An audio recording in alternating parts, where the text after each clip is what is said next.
خداوند یسوع ناصری کے نام میں اسلام۔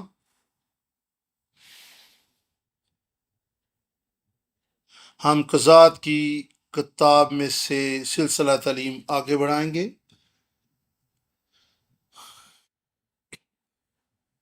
پچھلی دفعہ ہم نے اتنیل قاضی کے تعلق سے سیکھا تھا، اور آج ہم اہود جو کہ دوسرا قاضی ہے اس کے بارے میں سیکھنے والے ہیں، اور تیسرے باب کی 12 آیت سے ہم پڑھیں گے 15 آیت تک۔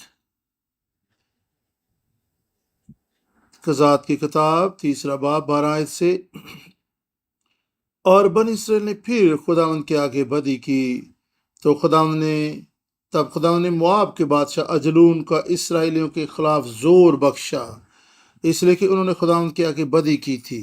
یہاں پر دیکھیں کہ لکھا کہ اسرائیل نے پھر، یہاں پر بار بار وہ بدی کر رہے ہیں، بار بار خداوند سے گمراہ ہو رہے ہیں۔ سو دیکھیں یہاں پر خدا کیسا محسوس کرتا ہوگا۔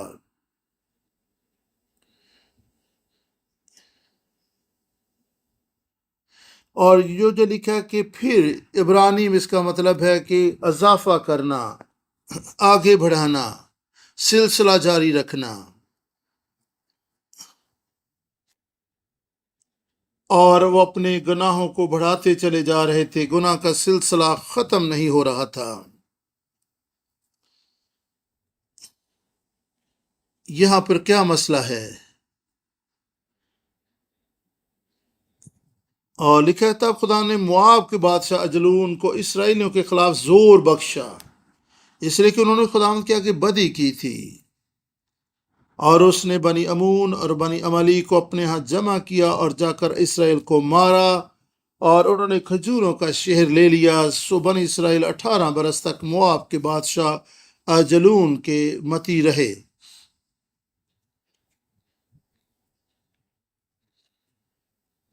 کتنی دیر بنی اسرائیل؟ 18 برس تک بادشاہ اجلون کے متی رہے، یعنی یہ 18 برس ان کے دکھ، غلامی اور اسیری کے تھے، اور یہ ایک عرصہ ہے۔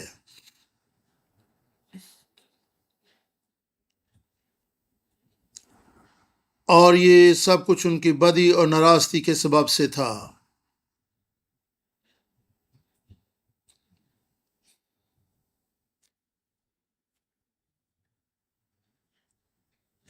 اور یہاں پر مواب کا بادشاہ اجلون ہے، اور پچھلی دفعہ اتنیل کو جب خدا نے برپا کیا تو اس وقت مسوپتامیہ کا بادشاہ کوشن راستیم تھا۔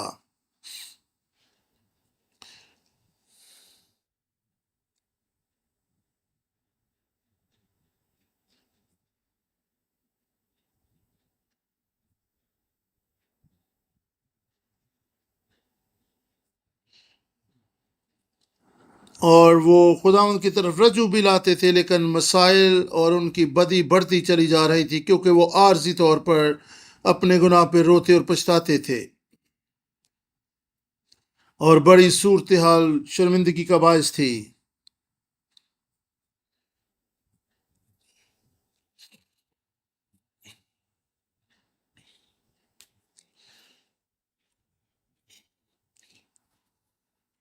خدا کے لوگوں کو تو چاہیے تھا کہ وہ اس میں کامل بنتے، اس میں مضبوط ہوتے، اور اس کی محبت میں گھٹے رہتے، لیکن وہ بار بار گمراہی کا شکار ہو رہے تھے۔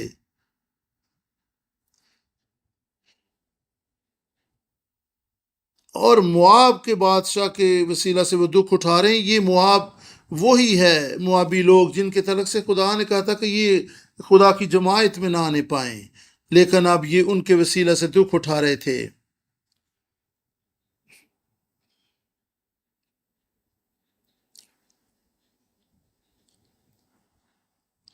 اور ہم دیکھ سکتے ہیں کہ خدا نے منع کیا ہوا تھا، استثنا کی کتاب کو اگر آپ کھولیں تو خدا نے منع کیا ہوا تھا کہ موابی جو ہیں وہ خدا کی جماعت میں نہ آنے پائیں، اور لیکن اب یہاں پر موابی لوگ جو ہیں وہ اسرائیل پر حکمران بڑے بیٹھے ہیں۔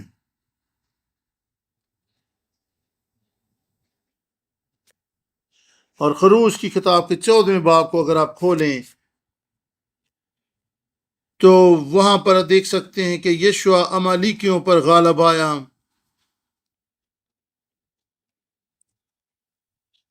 اور خدا نے کہا کہ یادگار کے طور پہ ایک کتاب میں لکھ دے یہ سارے واقعات اور یہ ساری صورتحال۔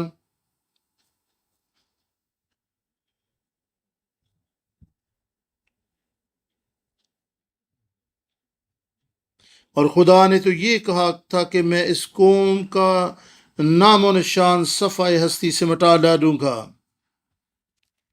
اور یہ عیسو کی نسل سے تھے۔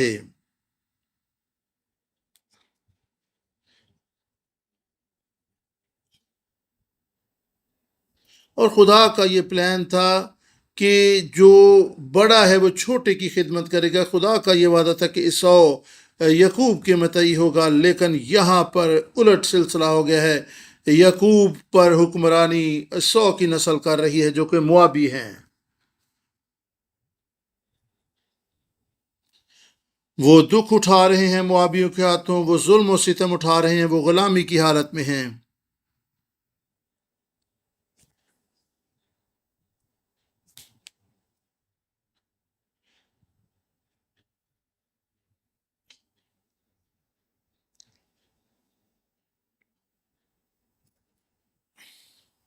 اور یہاں پر آپ دیکھ سکتے ہیں کہ سلسلہ الٹ چل نکلا ہے۔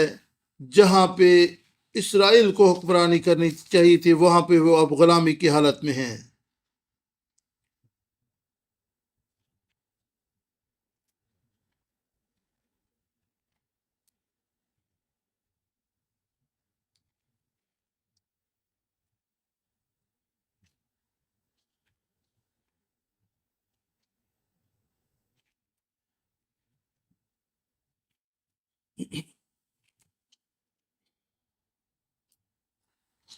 اور استثنا 34واں باب اگر آپ دیکھیں اور اس کو آپ پڑھیں تو آپ کو بنی اسرائیل کی ساری صورتحال جو ہے وہ نظر آئے گی۔ اور 34ویں باب کے شروع میں اگر آپ دیکھیں اور یہ آگے چل کر آپ دیکھیں تو ان کی بنی اسرائیل کی صورتحال آپ کو نظر آ سکتی ہے۔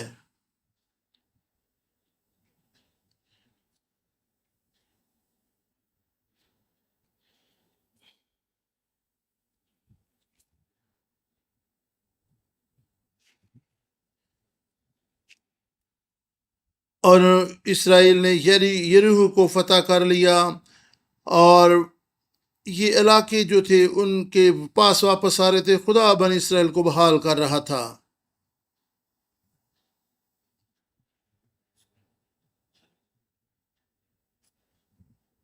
اور جب آپ شروع میں خدا ان کے پاس آتے ہیں آپ کی زندگی بحال ہوتی چلی جاتی ہے، آپ برکت پاتے ہیں، آپ بندنوں جوؤں سے چھوٹتے چلے جاتے ہیں، لیکن وقت گزرنے کے بعد آپ کی صورتحال کیسی ہوتی ہے؟ اور پھر وقت گزرنے کے ساتھ ساتھ جو ہیں وہ آپ اپنی غلطیوں اور کوتاہیوں پر نظر انداز کرنا شروع کر دیتے ہیں۔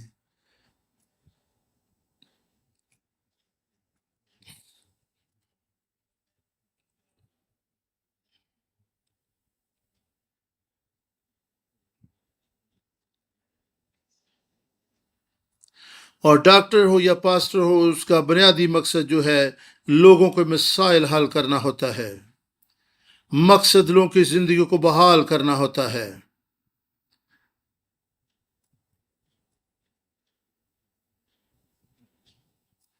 آپ کو مسائل حل کرنے ہوتے ہیں۔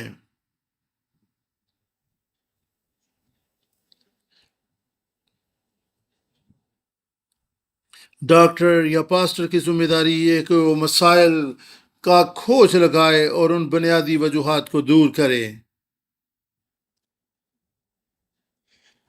اور جب آپ کسی ڈاکٹر کے پاس جائیں اور ڈاکٹر خود مسائل کا شکار ہو تو پھر آپ کیا کریں گے؟ یہی صورتحال یہاں پہ بنی اسرائیل کی ہے۔ انہیں مسائل حل کرنا تھا، لوگوں کو آزاد کرنا تھا، لیکن وہ خود اسیری اور غلامی میں ہیں۔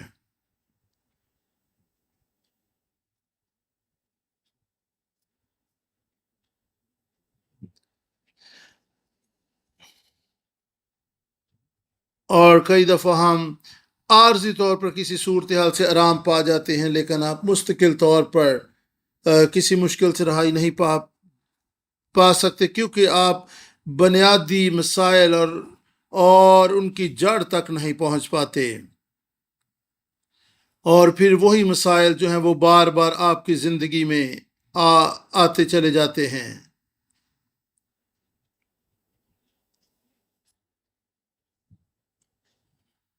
ہمیں اپنے رویوں، طرز زندگی اور سوچ کو بدلنا ہے تاکہ آپ بنی اسرائیل جیسی مسائل اور مشکلات کا سامنا نہ کریں،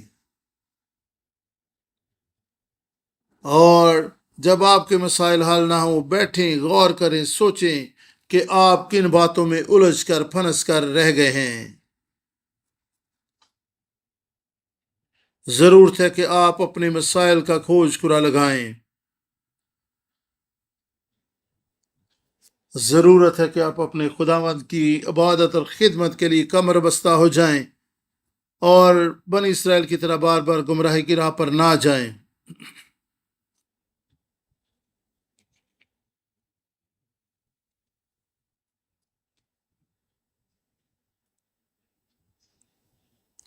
اگر ہم اپنی راہوں کو نہیں بدلنا چاہتے، رویوں کو نہیں بدلنا چاہتے، تو تبدیلی نہیں آئے گی۔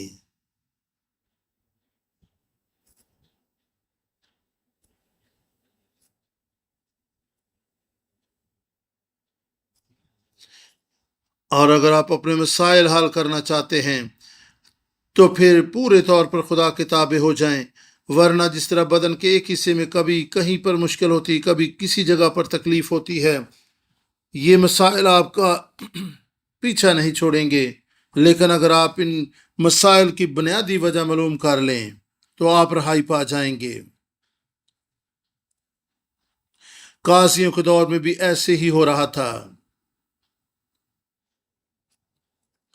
وہ اپنے مسائل کو حل کرنا چاہتے تھے، لیکن کہیں نہ کہیں سے کوئی مسئلہ پھوٹ پڑتا تھا، اور ان کی بنیادی مرض جو تھا وہ نافرمانی تھی، اسی لیے وہ زندگی کے مختلف حصوں میں دکھ اٹھا رہے تھے۔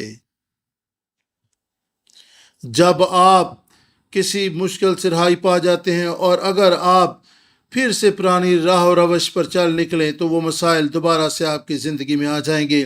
جس طرح ایک ڈاکٹر کسی کو پرہیز بتاتا ہے تندرست ہونے کے بعد، اور وہ پرہیز نہ کرے تو وہ مشکل پرابلم پھر آ سکتی ہے۔ اس لیے تو کہتے ہیں کہ پرہیز علاج سے بہتر ہے، اور آپ پھر دوائیوں پہ لگ جاتے ہیں، اور اسی طرح بنی اسرائیل مشکل وقت خدا ان کی طرف رجوع لاتے تھے،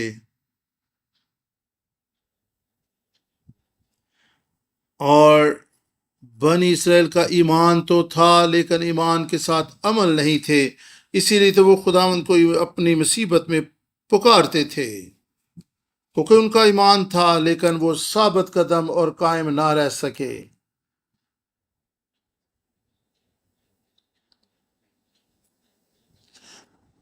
وہ پرانی راہ و روش اور ہٹ درمی پر چل نکلتے تھے، اس لیے وہ دکھ اٹھاتے، غلامی اور اسیری میں جاتے تھے۔ یہاں پر آپ دیکھ سکتے ہیں 18 برس موابیوں کے ہاتھوں انہوں نے دکھ اٹھایا۔ مواب کے بادشاہ اجلون کے مطیع رہے، اور جب آپ کسی شخص کے مطیع ہوتے ہیں تو آپ کی اپنی کوئی مرضی، کوئی ایمان، کوئی عقیدہ باقی نہیں رہتا۔ آپ کو وہی کرنا ہوتا ہے جو آپ کا ماسٹر یا مالک آپ کو کرنے کے لیے کہتا ہے۔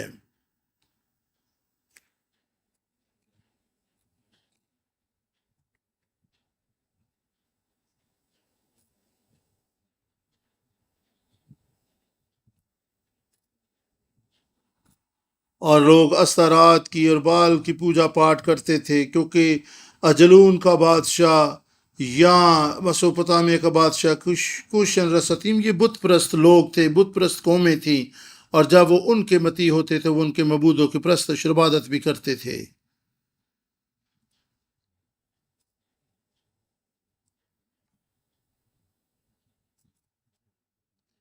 اور وہ سبت کے دن کو بھی ماننے سے قاصر رہتے تھے، اور وہ سبت کا بھی لحاظ نہ کر پاتے تھے، کیونکہ انہیں وہاں پر آزادی حاصل نہیں ہوتی تھی۔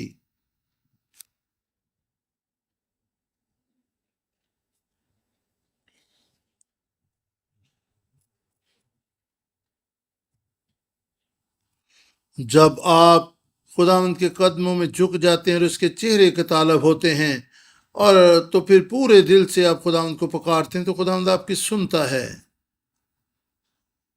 اور پھر آپ کی زندگی میں کوئی ٹیڑھا پن اور کوئی ایسی چیز نہیں رہتی جو خداوند کے نزدیک مکروہ ہوتی ہے۔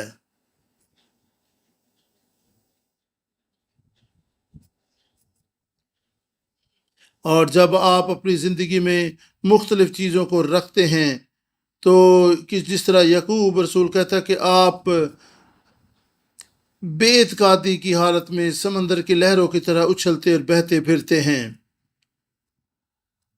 بنی اسرائیل کی بھی صورتحال کچھ ایسی تھی، وہ بے اعتقادی کی لہروں پر اچھلتے اور بہتے پھرتے تھے،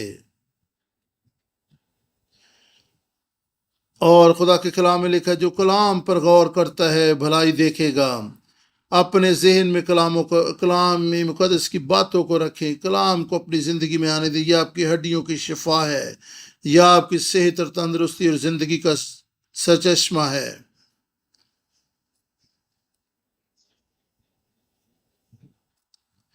ہمارے بدن میں ایک جنگ لگی ہوئی ہے، جسم اپنی طرف اور اپنی خواہشوں کی طرف راغب کر رہا ہے، اور دوسری طرف ہماری روح خدا کے ساتھ رابطہ رکھنا چاہتی ہے،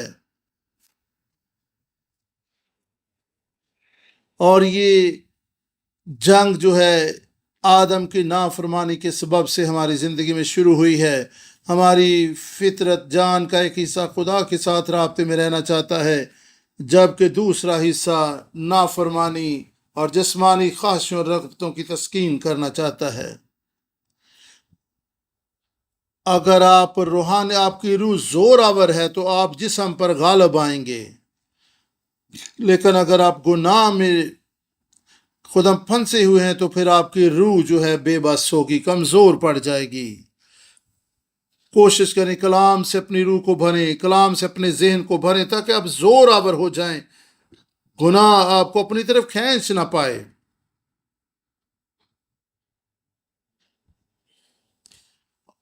اور یہ ایسی جیسے کہ جسم اور روح کے درمیان ایک رسہ کشی ہے، اور جو زور آور ہوتا ہے وہ کھینچ لے جاتا ہے، وہ چھین لے جاتا ہے، وہ اپنی طرف راغب اور قائل کر لیتا ہے۔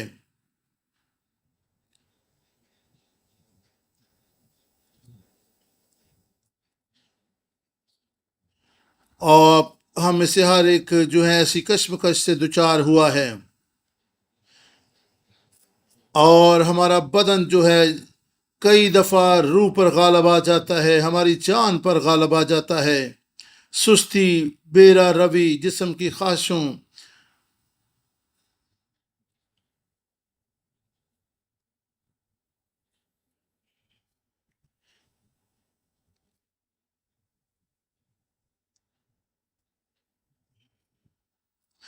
اپنے آپ سے یہ سوال پوچھیں،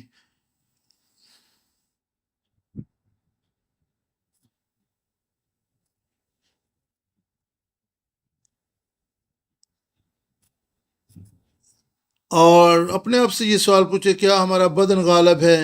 کیا ہم تابع دار ہیں؟ کیا ہم وفادار ہیں؟ کیا ہم روح میں زور آور ہیں؟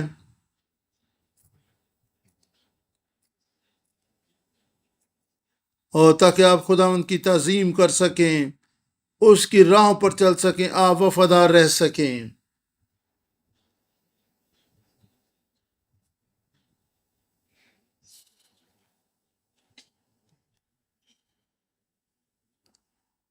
آپ اپنے آپ سے پوچھیں کہ کیا آپ کی روح غالب ہے یا جسم غالب ہے؟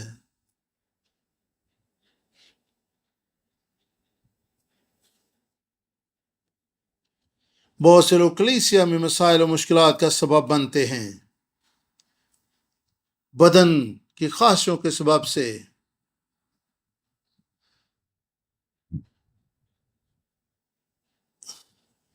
اور کئی دفعہ ہم اپنا روپیہ پیسہ چرچ میں نہیں لانا چاہتے، اور بعض کا ہم ہدیہ جات دینے میں سست روی کا شکار ہو جاتے ہیں، اور ہم اپنی من مانی کرنا چاہتے ہیں۔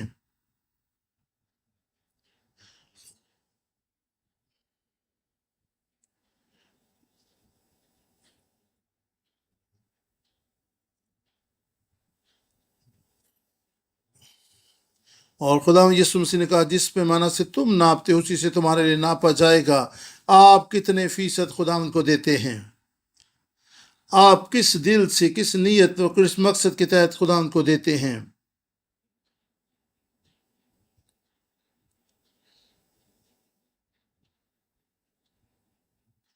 خداوند یسوع مسیح نے کہا جہاں تیرا مال ہوگا وہیں تیرا دل بھی لگا رہے گا۔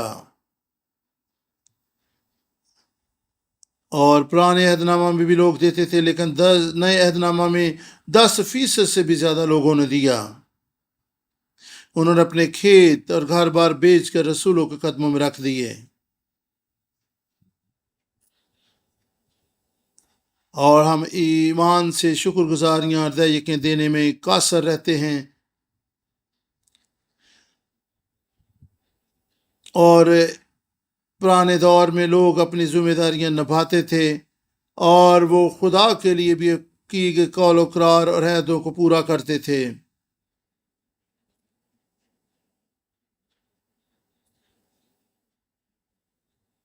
ایک مسیحی شخص جو اس کی کچھ ذمہ داریاں ہیں اور ان کو اس نے نبھانا ہے،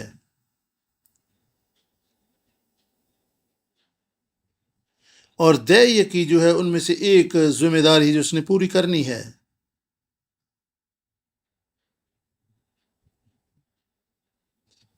اور آج کے دور میں اس طلق سے بات کرنا بڑا حساس معاملہ ہے۔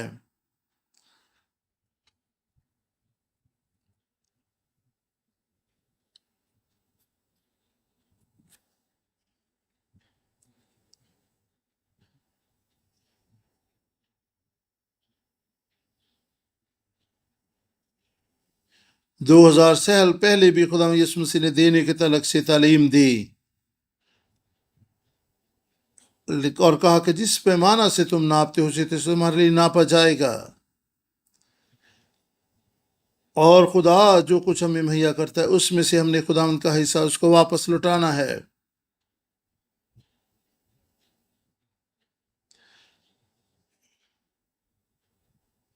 اور بعض کا لوگ کہتے ہیں جی میں 10واں حصہ نکال لیتا ہوں اور پھر اس کے حصے ڈالتا ہوں کہ اتنا میں نے ادھر دینا ہے، اتنا میں نے ادھر دینا ہے۔ لیکن خدا کے کلام کی تعلیم ہے کہ پوری دعیے کی ذخیرہ خانہ میں لاؤ۔ ایسا کرنا واجب اور مناسب نہیں ہے۔ آپ اپنی مرضی سے اپنے اصولوں کو مد نظر رکھتے ہوئے ایسا نہ کریں۔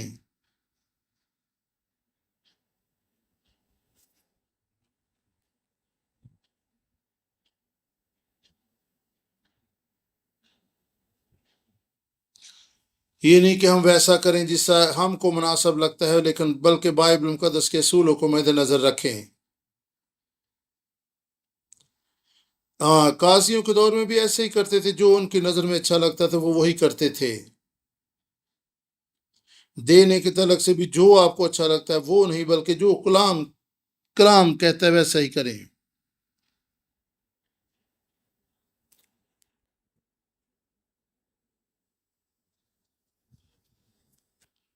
کلیسیا کی ذمہ داری ہے کہ وہ خدا کے کلام کے اصولوں کو مد نظر رکھے۔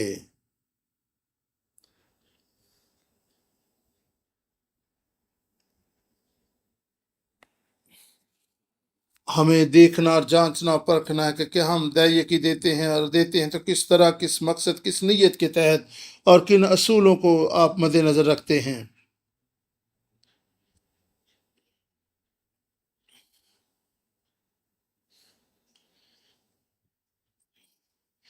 کلیسیا میں جو قائدین مقرر کی گئے ہیں ان کی ضروریات کا خیال رکھنا دعیے کے وسیلہ سے یہ آپ کی ذمہ داریوں میں سے ایک ذمہ داری ہے، کیونکہ اگر آپ دعیے کی نہیں دیتے تو آپ اپنی ذمہ داریوں میں سے ایک کو نظر انداز کر رہے ہیں۔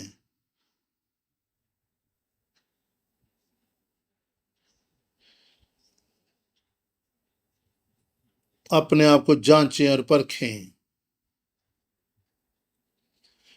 کلام کے سائنہ میں اپنے آپ کو دیکھیں اور پرکھیں۔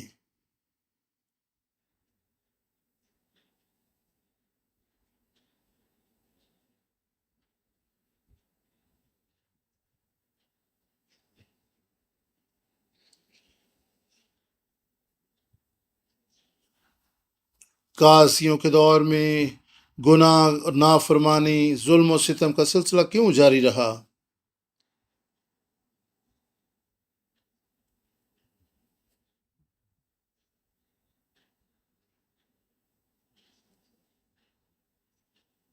ہماری مسیحی زندگی ایمان کے سفر میں مسائل و مشکلات کا سلسلہ جاری رہتا ہے، لیکن دیکھنا کہ ایک مسئلہ کتنی دیر تک ہمارے سر پر منڈلاتا رہتا ہے،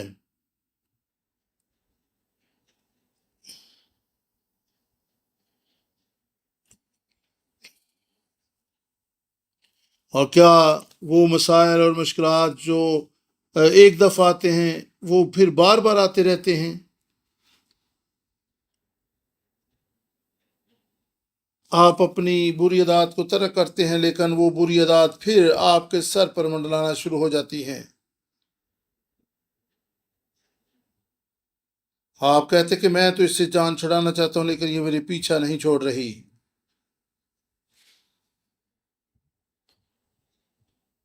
اسرائیل بیابان میں بڑبڑاتے اور کڑکڑاتے رہے۔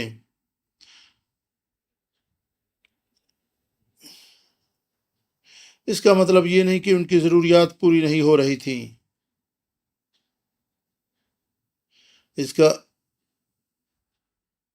بے اعتقادی اور خوف کی وجہ سے وہ بڑبڑاتے اور کڑکڑاتے رہے۔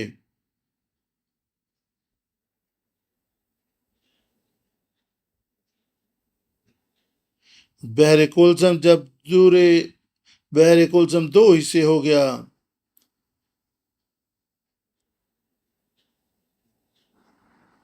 اور انہیں راہ مل گئی، اور خدا نے ہمیشہ کے لیے ان کے دشمنوں کو تحت تیح کر دیا۔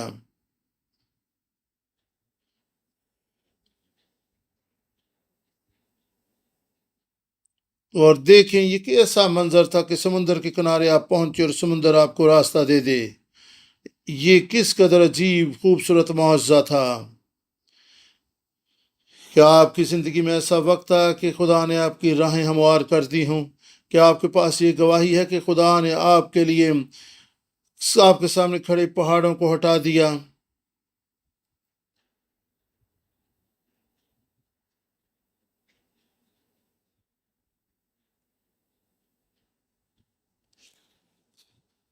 خدا ہمیں عجیب اور خوبصورت تجربات دینا چاہتا ہے،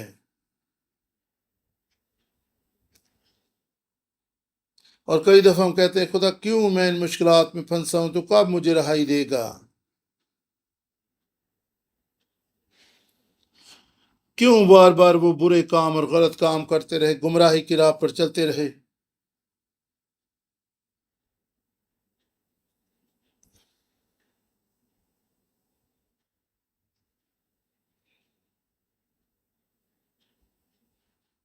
وہ خداوند کی پہچان اور عرفان کو حاصل نہ کر پائے، خداوند کا کلام، اس کے وعدے اور عہد ان کے دلوں میں جگہ نہ بنا پایا۔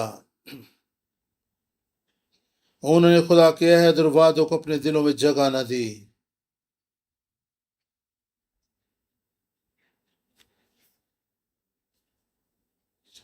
آج بہت سے لوگ ہم دیکھتے ہیں جو چرچ بھی آتے ہیں اور اپنے لیے بھی وہ اور دوسروں کے لیے بھی پریشانی کا باعث ہے، ان کی زندگی بڑبڑاہٹ اور کڑکڑاہٹ سے بھری ہے۔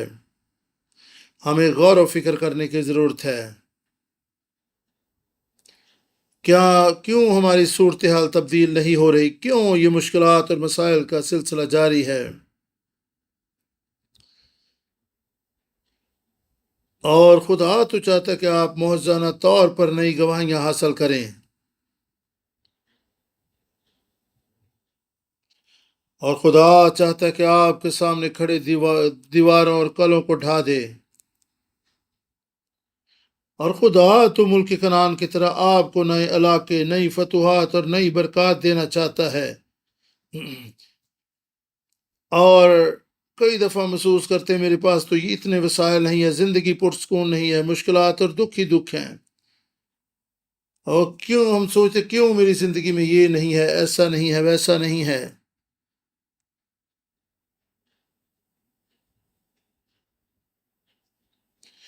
یہ بنی اسرائیل کی یہ صورتحال اور آپ کی یہ صورتحال آپ کی زندگی میں گناہ کی موجودگی ہے۔ اور ان کی بدکاری نے اچھی نعمتوں سے انہیں باز رکھا۔ اور میرا وعدہ کہاں ہے جو خدا نے مجھ سے کیا ہے؟ میرے وعدہ کی سرزمین کہاں ہے؟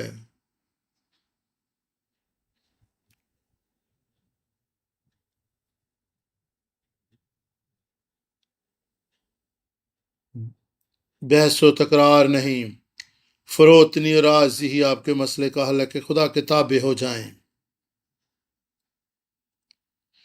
اس لیے جب وہ سیری میں جاتے سب کچھ ان کا لٹ جاتا،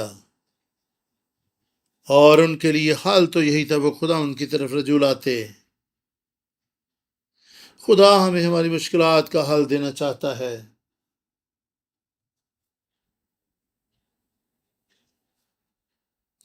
خدا چاہتا ہے کہ آپ اس کے ساتھ گٹھے رہیں، بندے رہیں۔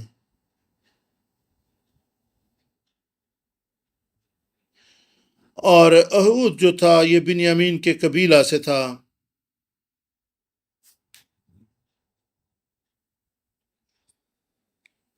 یوسف جب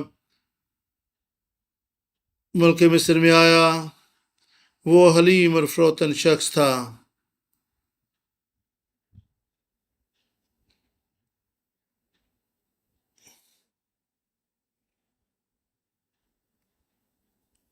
اور یہ اہود جو تھا یہ لیفٹ ہینڈڈ تھا، بیں ہاتھا تھا، یعنی بائیں ہاتھ سے کام کرنے والا شخص تھا، اور بنیامین کے قبیلہ سے تھا۔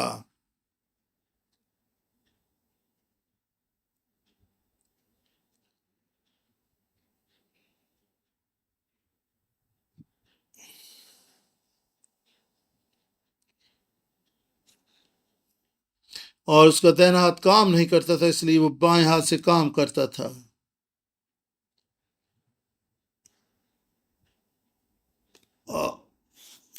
اور اگر خدا نے بنی اسرائیل کو 3 قوموں سے بچانا تھا، یعنی بنی امون، امالیک سے، اور اس طریقے سے اگر وہ اجلون بادشاہ سے بچانا تھا 3 قومیں، تو پھر خدا کو کیسا شخص چننا چاہیے تھا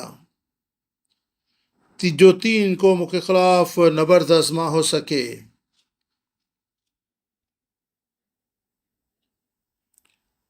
ایسا لیڈر جو حکمت عملی اختیار کر سکے، تجربہ کار جنگجو لیڈر ہونا چاہیے تھا۔ لیکن یہ بنیامین یعنی چھوٹے قبیلے کا شخص ہے، اور پھر اس کا دہنا ہاتھ بھی کام نہیں کر رہا، اور وہ بیں ہتھا لیفٹ ہینڈڈ ہے، اور 3 قوموں کے خلاف اس نے نبردست ماں ہونا ہے۔ یہ بڑا غیر اہم شخص معلوم ہوتا ہے۔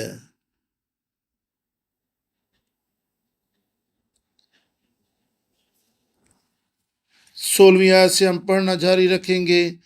اور اہود نے اپنے لیے ایک 2 دھاری تلوار 1 ہاتھ لمبی بنوائی اور اسے اپنے جامے کے نیچے دہنی ران پر باندھ لیا۔ پھر اس نے مواب کے بادشاہ اجلون کے حضور ہدیہ پیش کیا، اور اجلون بڑا موٹا آدمی تھا۔ جب وہ ہدیہ پیش کر چکا تو ان لوگوں کو جو ہدیہ لائے تھے رخصت کیا، اور وہ مواب اس پتھر کی کان کے پاس سے جو جلجال میں ہے لوٹ کر کہنے لگا کہ آئے بادشاہ، میرے پاس تیرے لیے خفیہ پیغام ہے۔ اس نے کہا خاموش رہتا۔ وہ جو اس کے گرد کھڑے تھے اس کے پاس سے باہر چلے گئے، اور اس نے 1 ہاتھ لمبی تلوار بنوائی اور وہ 2 دھاری تھی، اور اس نے دہنی ران کے نیچے ان کو باندھ رکھا تھا، اور ضرورت کے وقت اس نے اس تلوار کو نکالا جو اپنے جامے کے نیچے اس نے چھپا رکھی تھی۔ دہنا ہاتھ تو کام نہیں کر سکتا تھا، دہنا بایاں ہاتھ کام کر سکتا تھا، اور اس نے ہاتھ بڑھایا اور اس تلوار کو نکال لیا،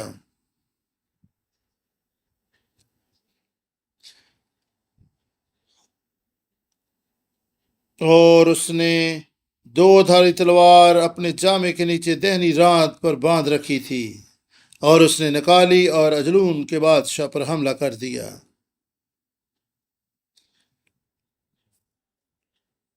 اور مواب کے بادشاہ کے تعلق سے لکھا ہے، وہ پھر 20ویں آیت پہ اہود اس کے پاس آیا، اس وقت وہ اپنے ہوادار بالا خانہ میں اکیلا بیٹھا تھا۔ اہود نے کہا تیرے لیے میرے پاس خدا کی طرف سے ایک پیغام ہے، اور وہ ایک موٹا آدمی تھا، اور یہ موٹا شخص تھا اور کوئی بڑا چاق و چوبند شخص نہیں تھا۔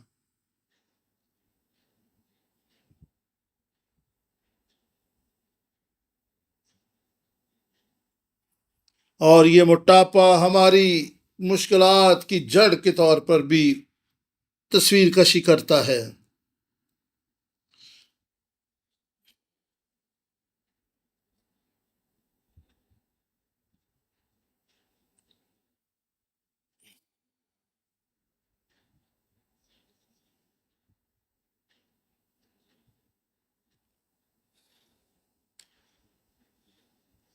آ-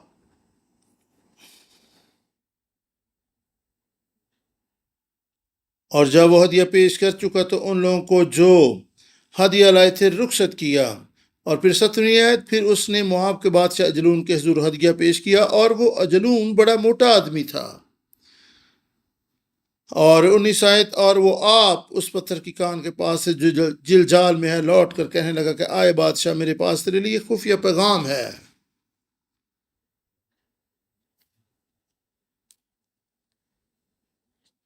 میرے پاس تیرے لیے خفیہ پیغام ہے۔ اور جو ہدیہ لائے تھے ان کو اس نے بھیج دیا ہے، اکیلا رہ گیا ہے اجلون بادشاہ کے پاس، اور اسے کہہ رہا ہے کہ میرے پاس تیرے لیے خفیہ پیغام ہے۔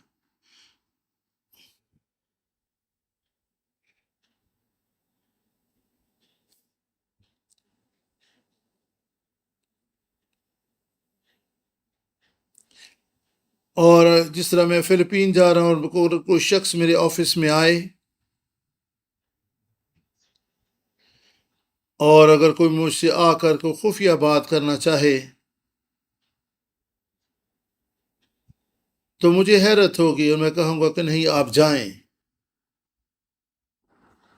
اور اس نے کہا خاموش رہ،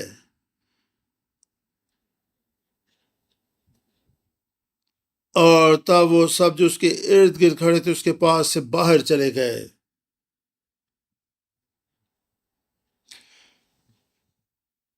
کیونکہ یہ خفیہ بات تھی، اس لیے اہود اس سے تنہائی میں یہ بات سننا چاہتا تھا۔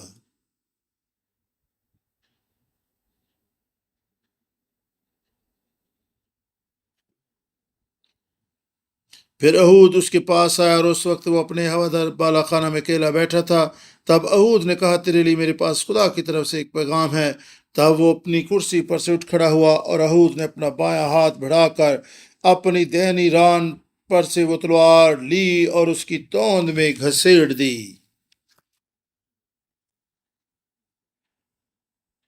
اور آپ یہاں پر دیکھ سکتے ہیں کہ کس حکمت عملی کے تحت اہود نے، جو قاضیوں کا دوسرا قاضی تھا، قضات کی کتاب میں اس نے اپنے دشمن کو تہہ تہ کر دیا ہے۔ اور وہ پھل قبضہ سمیت داخل ہو گیا، اور چربی پھل کے اوپر لپٹ گئی، کیونکہ اس نے تلوار کو اس کی توند سے نہ نکالا بلکہ وہ پار ہو گئی تھی۔ 22ویں آیت، کیونکہ وہ موٹا شخص تھا۔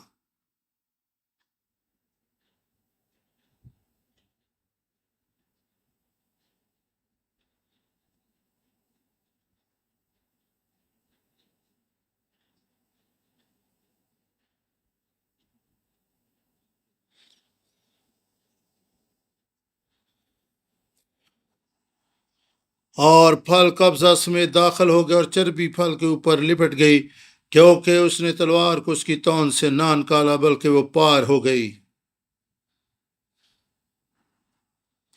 تب اہود نے برآمدہ میں آ کر اور بالا خانہ کے دروازوں کے اندر اسے بند کر کے قفل لگا دیا۔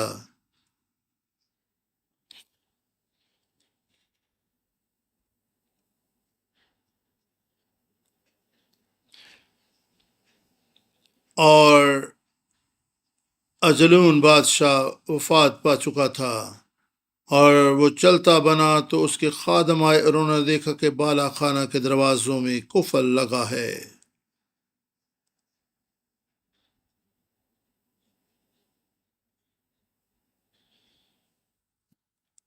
دروازے اس نے اندر سے بند کر کے قفل لگا دیا، اور جب وہ چلتا بنا تو اس کے خادم آئے اور انہوں نے دیکھا کہ بالا خانہ کے دروازوں میں قفل لگا ہے۔ وہ کہنے لگے کہ وہ ضرور ہوادار کمرے میں فراغت کر رہا ہے، اور وہ ٹھہرے ٹھہرے شرما بھی گئے، اور جب دیکھا کہ وہ بالا خانہ کے دروازے نہیں کھولتا تو انہوں نے کنجی لی اور دروازے کھولے اور دیکھا کہ ان کا آقا زمین پر مرا پڑا ہے۔ وہ سمجھ رہے تھے کہ وہ آرام کر رہا ہے، لیکن یہاں پر صورتحال مختلف ہے۔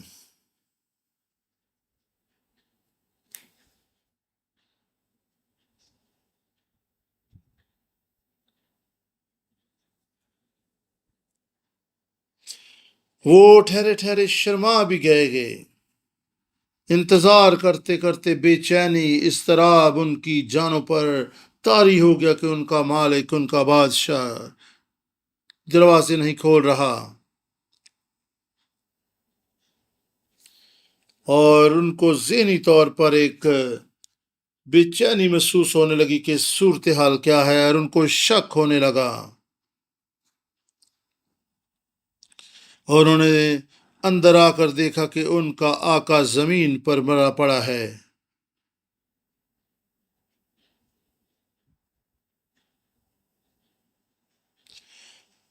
26 آیت، اور وہ ٹھہرے ہی ہوئے تھے کہ اہود اتنے میں بھاگ نکلا اور پتھر کی کان سے آگے بڑھ کر سیرت میں جا بنا لی، اور وہاں پہنچ کر اس نے افرایم کے کوہستانی ملک میں نرسنگا پھونکا۔ تب بنی اسرائیل اس کے ساتھ کوہستانی ملک سے اترے اور وہ ان کے آگے آگے ہو لیا۔ اس نے ان کو کہا، میرے پیچھے پیچھے چلے چلو، کیونکہ خداوند نے تمہارے دشمنوں یعنی موابیوں کو تمہارے ہاتھ میں کر دیا ہے۔ سو انہوں نے اس کے پیچھے پیچھے جا کر یردن کے گھاٹوں کو جو مواب کی طرف تھے اپنے قبضہ میں کر لیا، اور ایک کو بھی پار اترنے نہ دیا۔ اس وقت انہوں نے مواب کے 10,000 مرد کے قریب، جو سب کے سب موٹے تازہ اور بہادر تھے، قتل کیے، اور ان میں سے ایک بھی نہ بچا۔ سو مواب اس دن اسرائیلیوں کے ہاتھ کے نیچے دب گیا، اور اس ملک میں 80 برس چین رہا۔ آہود نے کس طریقے سے خدا کا زور آور مرد بنتے ہوئے، جنگجو مرد بنتے ہوئے بنی اسرائیل کو دشمنوں کے ہاتھوں سے رہائی دی، اور کیسی حکمت عملی سے اس نے تلوار اس کے توند میں گھسیڑ دی اور بنی اسرائیل کو فتح دلائی۔ اور آپ دیکھ سکتے ہیں کہ کس قدر گمبھیر صورتحال تھی۔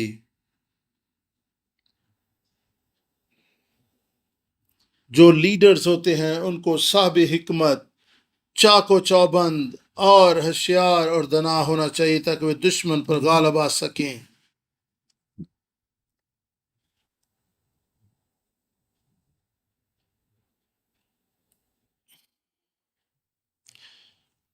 اور اگر لیڈر جو ہے، قائد جو ہے، وہ ہوشیار اور حکمت سے ممور نہ ہو اور حکمت عملی اس کی زندگی میں نہ ہو تو وہ فتح مند نہیں ہو سکتا۔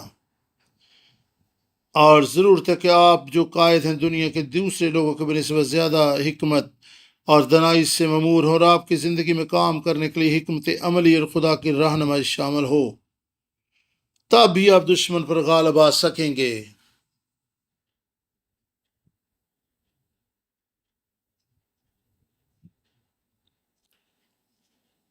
لیکن یہاں پر کلیسیاؤں میں ایسی صورتحال دیکھنے کو نہیں ملتی۔ اور اس کے بعد ہم دوسرے قاضی کو دیکھتے ہیں، شمجر، 31ویں آیت۔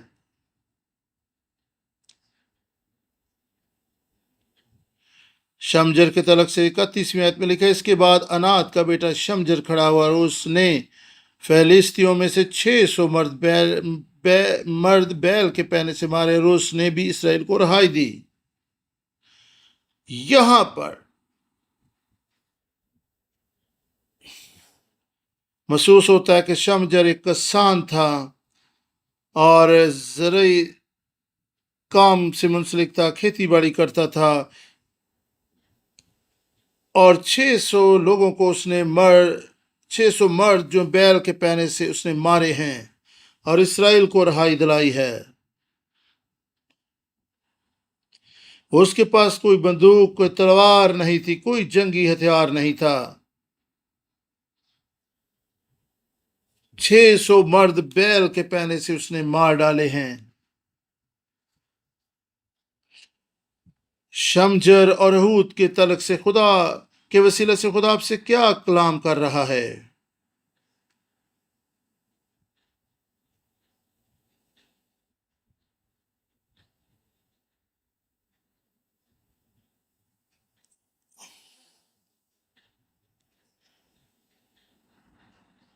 اور خدا کہہ رہا کہ اگر میں بائیں ہتھے سے، لیفٹ ہینڈڈ سے، کمزور شخص سے ایسا کر سکتا ہوں جو بنیامین یعنی چھوٹے قبیلے سے تھا، تو میں آپ کو بھی استعمال کرنے کی قدرت رکھتا ہوں۔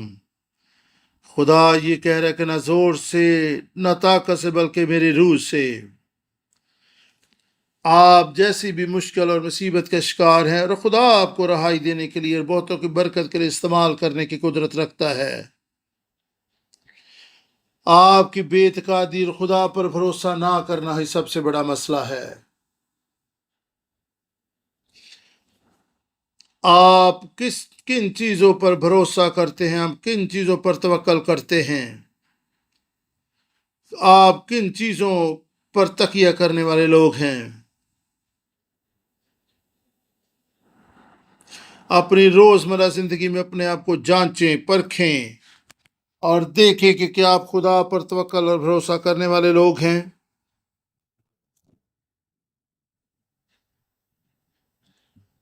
اور خدا معجزات کا خدا ہے، وہ راہ پیدا کرنے والا خدا ہے۔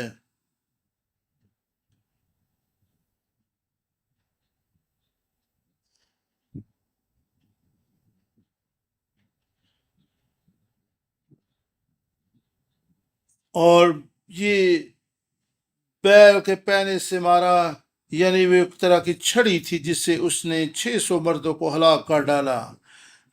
خداوند کی جنگ تھی، اور اصل میں خدا شمجر کے وسیلہ سے لڑ رہا تھا۔ خدا کے نزدیک کچھ بھی مشکل اور ناممکن نہیں ہے۔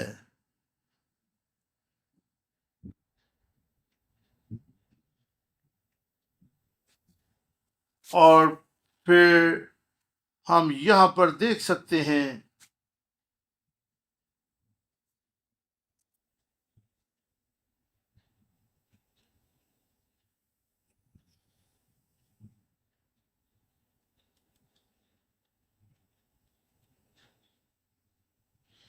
اور خدا کے کلام میں لکھا کہ خدا نے اس دنیا کے بیوقوفوں اور بے وجودوں کو چنے تاکہ زوراوروں کو، حکمت والوں کو شرمندہ کرے، اور خدا جو ہے کمزوروں اور کم اہم لوگوں کو استعمال کرنے کی قدرت رکھتا ہے۔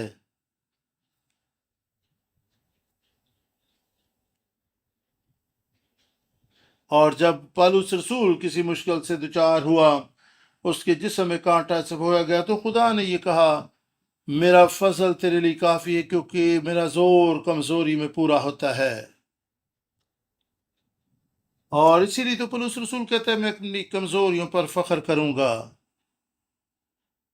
اور وہ کہتا ہے کہ میں اپنی کمزوریوں پر فخر کروں گا تاکہ خدا کی قدرت اور اس کا فضل مجھ پہ چھایا رہے۔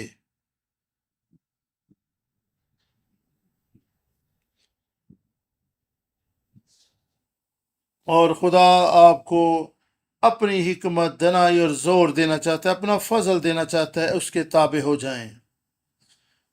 اور خدا نے ہمیں چنا ہے، ہم نے اپنے آپ کو نہیں چنا کہ ہم خدا کی بادشاہی میں کام کرنے والے ہوں، اور ہماری قوت اور ہمارا زور خداوند کی طرف سے ہے۔ ہمیں خداوند کے لیے زندہ رہنا ہے، اس کے مقصد کو سمجھنا ہے، اس پر توکل اور بھروسہ کرنا ہے، اور اس کی جنگ کو اور اس کے کام کو اسی طریقے سے کرنا ہے جس طرح کہ وہ چاہتا ہے۔ اور خداوند کمزوروں، ندانوں، دنیا کے بیوقوفوں کو استعمال کرنے کی قدرت رکھتا ہے۔ اپنی پرانی انسانیت، اپنی سوچوں، اپنے تقیے اور بھروسے کو دور کر دیں۔ آپ کا توکل صرف اور صرف خداوند اور اس کے کلام اور اس کے وعدوں پر ہو، نہ کہ اپنی حکمت دنائی اور اپنی لیاقت اور خوبی پر۔ خداوند کے کلام پر توکل کرتے رہیں۔ پولس رسول کہتے ہیں میں اپنی کمزوریوں پر فخر کروں گا۔ آپ کمزور ہیں تو فخر کریں، کیونکہ خداوند آپ کو فضل اور زور دینے کی قدرت رکھتا ہے۔ آئیں ہمت نہ ہاریں، اپنی کمزوریوں پر سے نظر اٹھا لیں اور خداوند پر اپنی نظر لگا لیں۔ آپ کے مسائل اور آپ کی مشکلات شاید بہت بڑی معلوم ہوتی ہوں، لیکن خداوند آپ کو ان مشکلات پر غلبہ اور زور اور توانائی دینے کی قدرت رکھتا ہے۔ آئیں ہم دعا کریں۔ آسمانی باپ، تیرا شکر کرتے ہیں اس وقت کے لیے کہ تو نے موقع دیا تاکہ تیرے کلام کو سیکھ سکیں۔ اور خدا ہم کمزور ہیں، ہم سپر ہیرو نہیں ہیں، ہم ناتواں ہیں، ہم کم سمجھ ہیں، لیکن ہم جانتے ہیں کہ ہم کمزور بھی ہوں تو تیرا فضل ہمارے لیے کافی ہے۔ تو ہمیں حکمت اور دنائی دیتا ہے۔